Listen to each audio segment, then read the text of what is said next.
आताच ज्या महामानवांना आपण पुष्पहार अर्पण करून ज्यांच्या विचाराला विनम्र अभिवादन केलेलं आहे ते महाराष्ट्राचे भाग्यविधाते छत्रपती शिवाजी महाराज, विश्वरत्न डॉक्टर बाबासाहेब आंबेडकरजी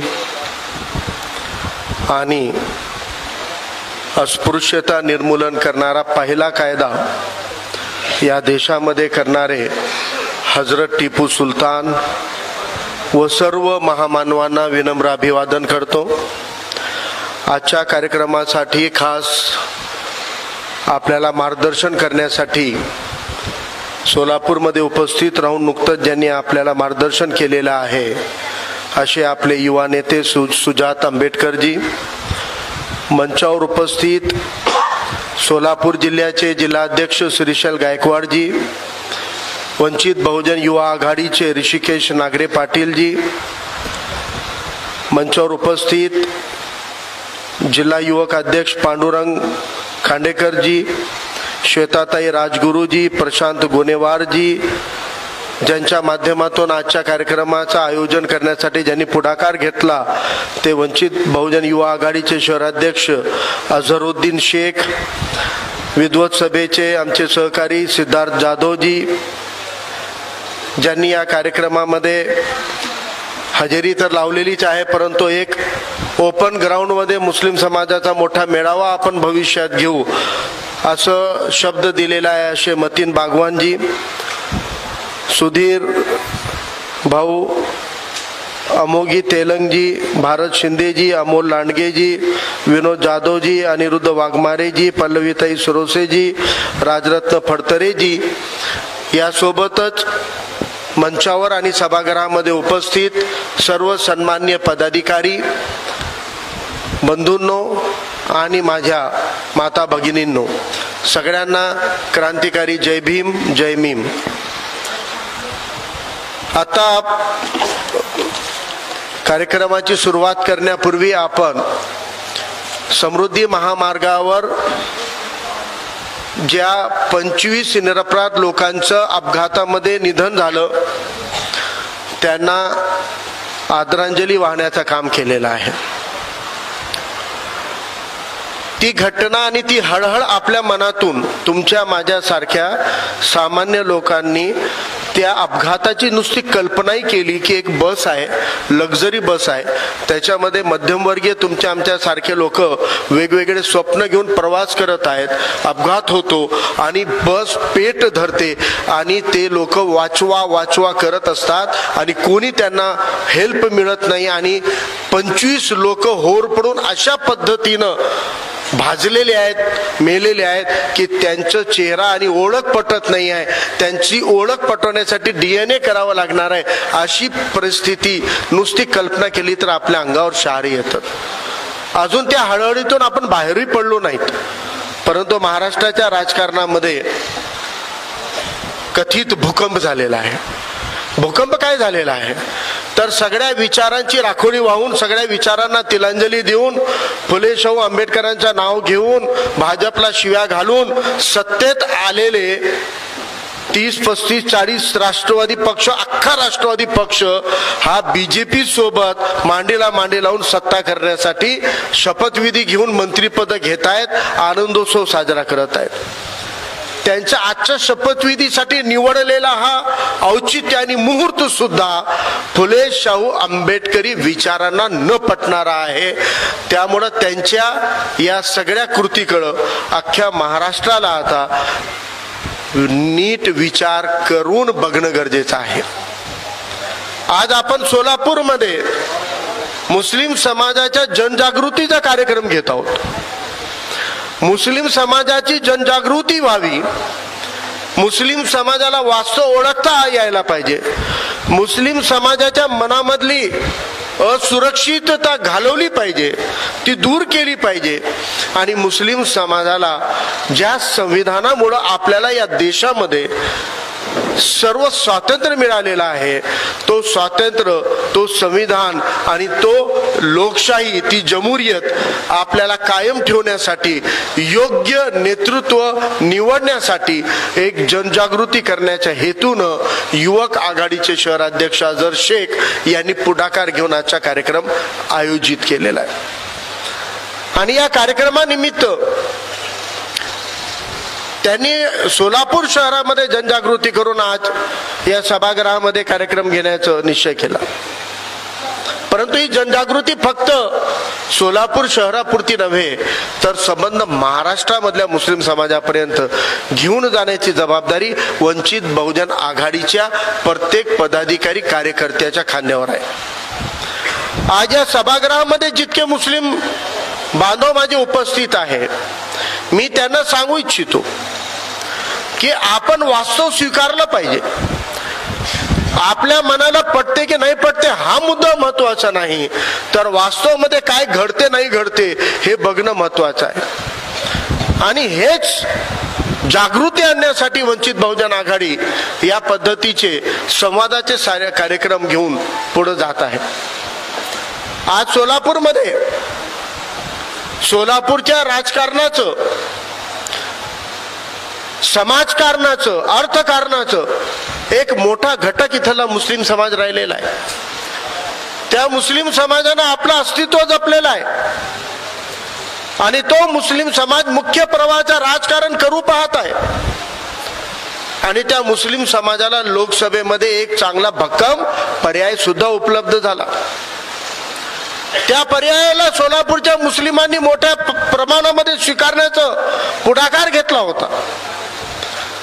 परंतु त्या परिस्थितीमध्ये भुरळ पाडण्यासाठी, बुद्धिभेद करण्यासाठी, दिशाभूल करण्यासाठी प्रस्थापित राजकारण्यांनी, कथित सेक्युलर म्हणवणाऱ्या फेक्युलर शक्तींनी मुस्लिम समाजाची दिशाभूल केलेली आहे।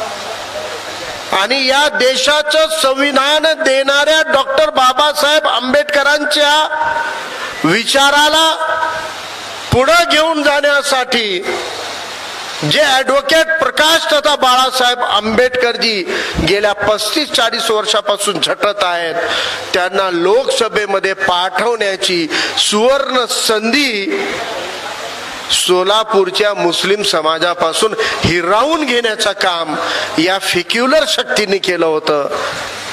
आणि तुम्हाला भुरळ पाडताना सांगितलं होतं की वंचित बहुजन आघाडी बी टीम आहे।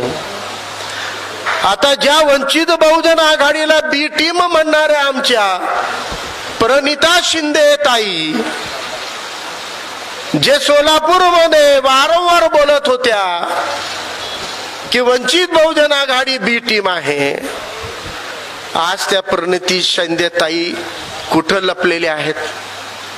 आम्हाला ताईंना विचारायचं आहे, लोकसभेमध्ये आघाडी करून ज्या राष्ट्रवादीला सोबत घेऊन तुम्ही मतदान मागितलं, घेतलं, मिळवून दिलं, विधानसभेला सोबत घेऊन ज्या राष्ट्रवादीला सोबत घेऊन तुम्ही मतदान घेतलं, मागितलं, आज तुमची ती राष्ट्रवादी काँग्रेस उघडपणे बीजेपी सोबत सत्तेमध्ये गेलेली आहे।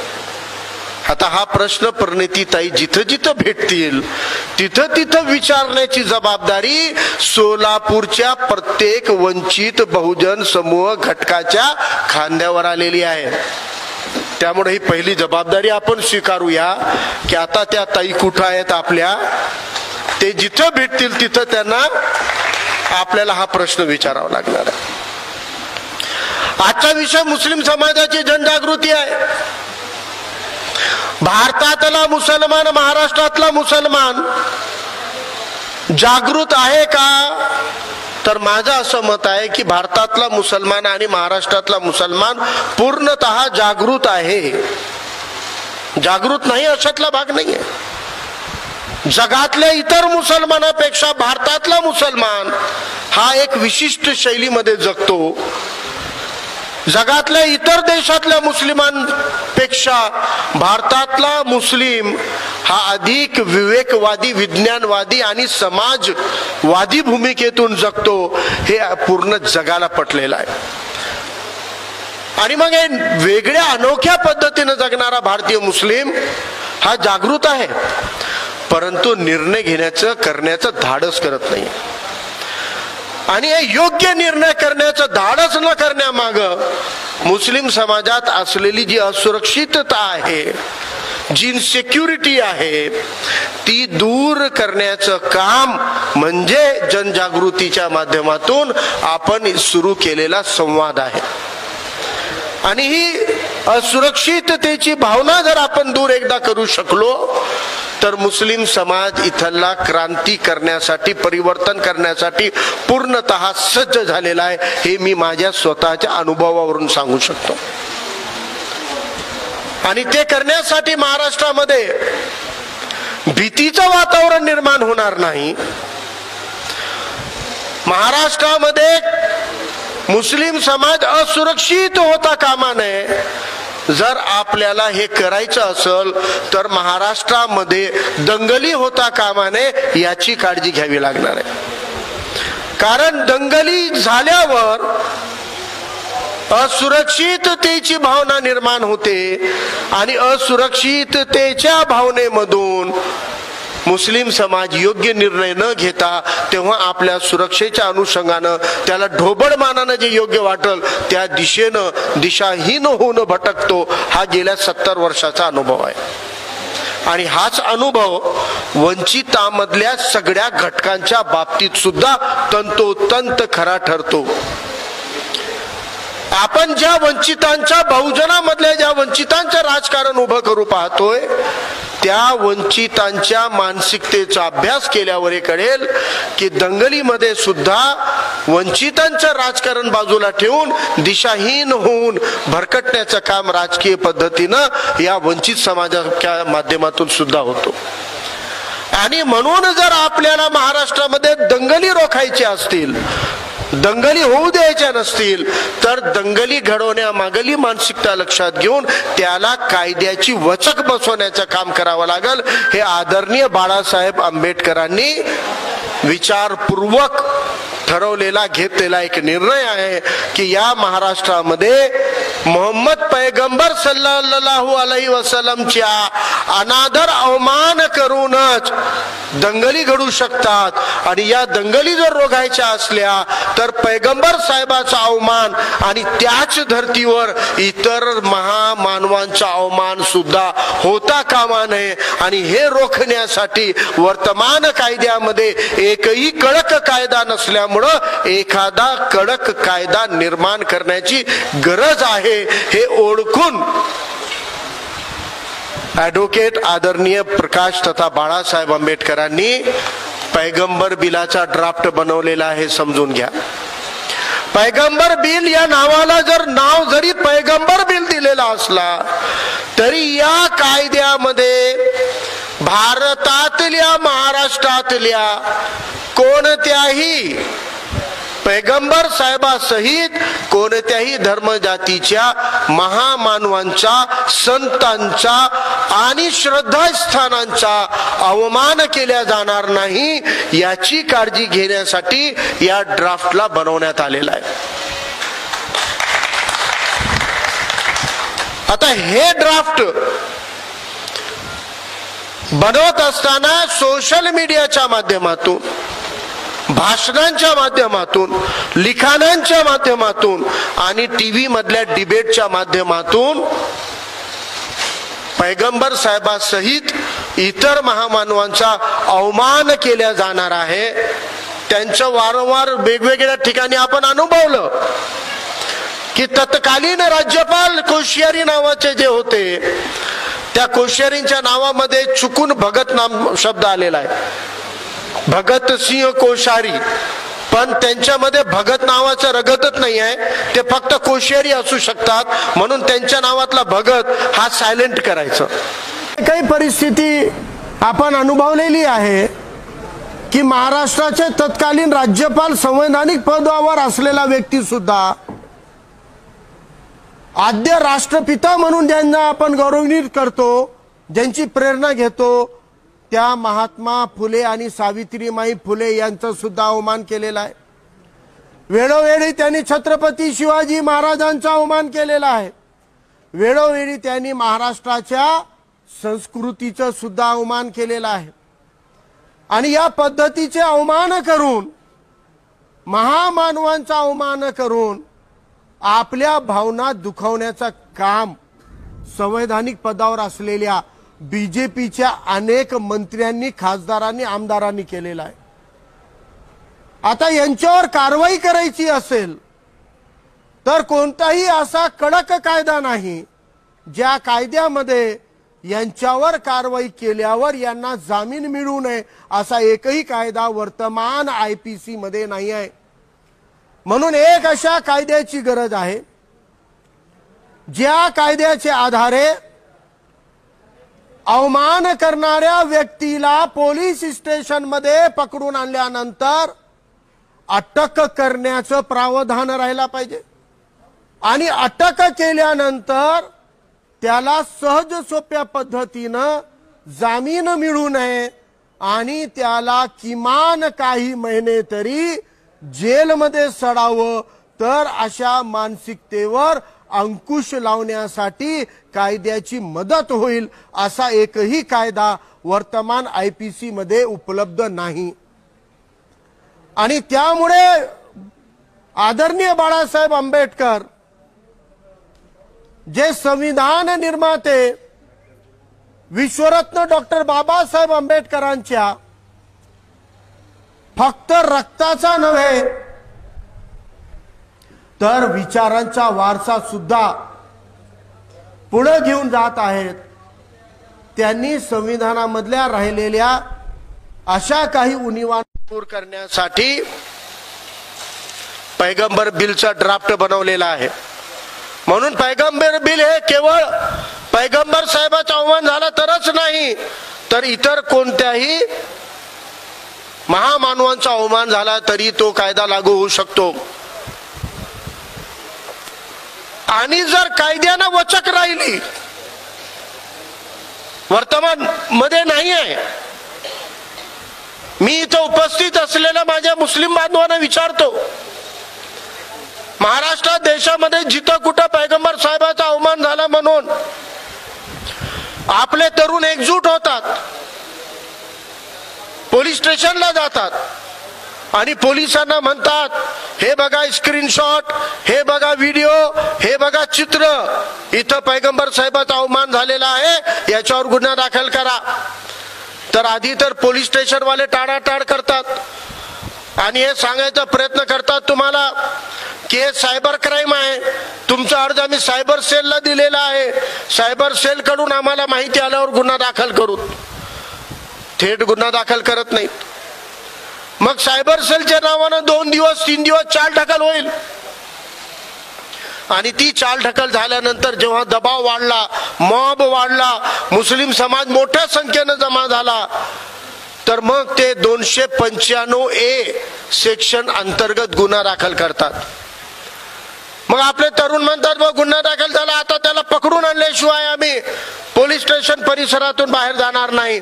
तर ते एक पोलीसची गाडी जाते, आरोपीला पकडते आणि पोलीस स्टेशन समाधान मानतात की चला बा आम्ही गुन्हा दाखल केला का? हो केला। आरोपीला अटक झाली का? हो झाली। आणि समाधानी होऊन पोलीस स्टेशनच्या बाहेर पडून आपण एखाद्या चहाच्या टपरीवर चहाची चुस्की घेण्यापूर्वी पोलीसवाले त्या आरोपीला मागच्या दरवाजाने नेऊन घरी सोडतात। कारण 295A या प्रोव्हिजन मध्ये कुठेही अटक करण्याचं आणि जामीन न देण्याचं प्रोव्हिजन नाही, तर पोलीस स्टेशन स्तरावर सेल्फ बॉन्ड देऊन 2 ओळीचं लिहून तो आरोपी सुटतो। मग अवमान पैगंबर साहेबांचा हो, अवमान छत्रपती शिवरायांचा हो, की अन्य कोणत्याही महामानवाचा अवमान झाला, धार्मिक भावना दुखावल्या, आस्तिक भावना दुखावल्या, तरी 295A मध्ये अटक नाही आहे, जामीन आहे पोलीस स्टेशन लेवलला। मग आता जर इतक्या सोप्या पद्धतीने गुन्हा दाखल होऊन आरोपी सुटणार असतील तर दुसऱ्यांदा अवमान करताना त्यांच्यामध्ये काही भीती राहणार का? काहीच भीती राहणार नाही. चहा प्यायला टपरीला जातो, भेळ खायला, पाणीपुरी खायला जातो, तेवढ्या कमी वेळेमध्ये पोलीस स्टेशनला जाऊन परत येतात.